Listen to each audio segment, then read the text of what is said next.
दोस्तों आज हम बात करेंगे दुनिया की 10 सबसे बेहतरीन और नायाब पेंटिंग्स के बारे में, जिनके बारे में आप में से ज़्यादा लोग तो जानते होंगे, बट जो नहीं जानते उनको ये वीडियो ज़रूर देखनी चाहिए। तो चलिए दोस्तों शुरू करते हैं। Number 10, masterpiece.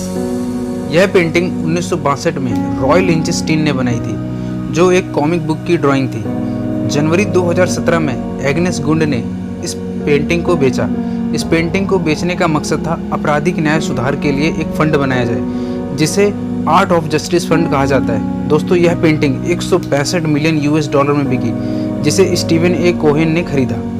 नंबर 9, दोस्तों इस पेंटिंग का नाम कुछ यूनिक है। नंबर 5, 1948। यह पेंटिंग 1948 में जैक्सन पोलक ने बनाई थी। द न्यूयॉर्क टाइम्स के अनुसार 2006 में इस पेंटिंग को निजी तौर पे डेविड मार्टिनेज को बेचा गया था, जिसे 140 मिलियन डॉलर में बेचा गया था। आज ये पेंटिंग न्यूयॉर्क में स्थित है। इस पेंटिंग की खासियत यह है कि पेंट को ब्रश के बिना कैनवस पर लगाया गया था। Number 8, pendant portraits of Maerten Soolmans and Oopjen Coppit. यह पेंटिंग रेम्ब्रेंड्ट ने 1634 में बनाई थी। इस पेंटिंग को उन्होंने मार्टिन सुलेमान्स और ऑब्जन कॉपिड की शादी पर बनाया था। इस पेंटिंग को 2015 में एरिक डी रॉथस्चिल्ड ने रिस्क म्यूजियम लुक को बेचा था। यह भी एक निजी तौर पर बेची गई पेंटिंग थी, जिसे 180 मिलियन डॉलर में बेचा गया था। Number 7, violet, green and red. इस पेंटिंग को मॉर्क रॉथको ने 1951 में बनाया था। बाद में इस पेंटिंग को 2014 में चेरिस म्यूनिक्स ने निजी तौर पर दामित्री राइलोबोवलिव को 201 मिलियन यूएस डॉलर में बेचा था, जो दुनिया की सबसे महंगी पेंटिंगों में से एक थी। नंबर 6, इस पेंटिंग का नाम भी दोस्तों कुछ यूनिक है, क्योंकि इसका नाम भी नंबर 17A है। यह पेंटिंग को जैक्सन पोलक ने 1948 में बनाई थी। जैक्सन पोलक ने 1948 में 2 पेंटिंग्स बनाई थी। एक का नाम था नंबर 5 और दूसरी का नाम नंबर 17A। और यह पेंटिंग डेविड गिफिन फाउंडेशन ने केनेथ सी ग्रिफिन को बेचा था। और यह पेंटिंग भी सबसे महंगी पेंटिंगों में से एक थी, जिसे 200 मिलियन यूएस डॉलर में बेचा गया था। नंबर 5, नाफिया फेया आई पीपो। इस पेंटिंग को 1892 में पॉल गॉगन ने बनाई थी।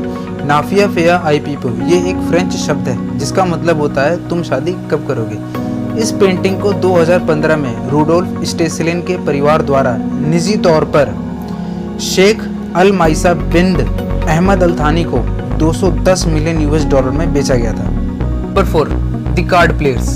इस पेंटिंग को पॉल सेजियन ने 1893 में बनाया था। इस पेंटिंग में उन्होंने कार्ड खेलते हुए 2 खिलाड़ी पर ध्यान दिया है। इस पेंटिंग को 2011 में जॉर्ज एम्बिरिकोस ने कतर के शाही परिवार को निजी तौर पर बेचा था, जिसकी कीमत 250 मिलियन यूएस डॉलर थी। Number 3, interchange. यह पेंटिंग विलेम डी कूनिंग ने 1955 में बनाया था। 2015 में इस पेंटिंग को डेविड गिफिन फाउंडेशन ने केनेथ सी ग्रिफिन को निजी तौर पर बेचा था, जिसे उन्होंने 300 मिलियन यूएस डॉलर में बेचा था। आज ये painting art institute of Chicago में संग्रहित है। तो दोस्तों बात करते हैं अपनी अगली पेंटिंग की। नंबर 2, साल्वेटर मुंडी। साल्वेटर मुंडी को दुनिया के सबसे बेहतरीन कलाकारों में से एक लियोनार्डो दा विंची ने सन 1500 में बनाया था। इस पेंटिंग में यीशु को दर्शाया गया है, जिनके बाएं हाथ में क्रॉस का निशान है, और यीशु को स्वर्ग के बादलों में दर्शाया गया है। यह पेंटिंग आज भी कई सारे रहस्यों को बताती है। ऐसे में आज के इतिहासकार इस पेंटिंग को समझने की कोशिश कर रहे हैं। इस पेंटिंग को 2017 में दामित्री राइलोबोवलिव ने अब्दुल्ला अल सईद को सौंपी थी। आज ये पेंटिंग अबू धाबी के एक म्यूजियम में संग्रहित है। इस पेंटिंग की वर्तमान समय में कीमत है 450 मिलियन यूएस डॉलर। तो दोस्तों अब हम बात करते हैं अपनी नंबर 1 पेंटिंग की, जिसका नाम है मोनालिसा। इस पेंटिंग को भी लियोनार्डो दा विंची ने 1503 के आसपास बनाई थी। इसे लियोनार्डो की सबसे अच्छी पेंटिंग माना जाता है। इसे पूरी दुनिया में लोग जानते हैं। यह पेंटिंग आज भी पूरी दुनिया के लिए एक रहस्य बनी हुई है कि लियोनार्डो इसमें दिखाना क्या चाहते हैं, जिसमें एक औरत को दिखाया गया है।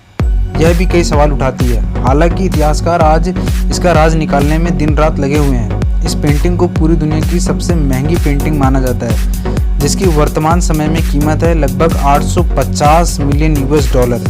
यह पेंटिंग आज पेरिस के एक संग्रहालय में संग्रहित है। तो दोस्तों आज की वीडियो में इतना ही। अगर वीडियो आपको पसंद आई तो लाइक एंड सब्सक्राइब करके अपना प्यार हम तक पहुंचाएं। धन्यवाद।